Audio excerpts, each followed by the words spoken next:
Nagmula ang eksenang ito sa episode 8 ng Gokusen 1. Ganadong-ganado rito si Sawada na magkwento tungkol sa isang nag-suicide na estudyante sa second floor bathroom ng kanilang eskwelahan. Nangyari daw iyon over 10 years ago. At sabi pa ng mga estudyante doon, nagmumulto daw ang taong nag-suicide na yon.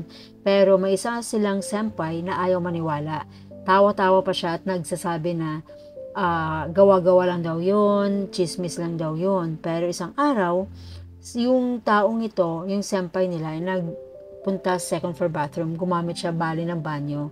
And habang naghugas siya ng kamay, napatingin siya sa salamin at nakita niya siguro, yun na yun sana yung sasabihin ni Sawada, pero umentra ito si Yang Kumi. Sigaw siya ng sigaw na natakot siya. Kumbaga siya yung kauna-unang nag-react dito. At sabi niya, turn the lights on daw. So, tinanggal niya yung mga, yung mga ginawa nilang dekorasyon yata or whatever it is na para ma-feel na horror talagang pinagkukwentuhan nila.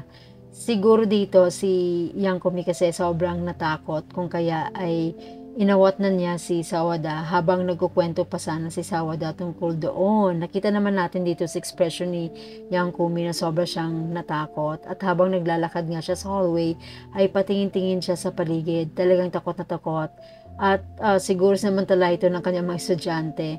Parang tinatakot niya siya rito or siguro guni-guni lang din ni Yang Kumi.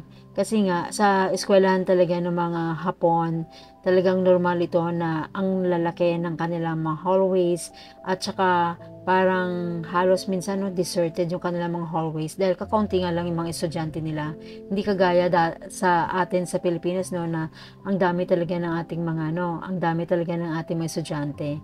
Kaya ito, nag-overreact siya.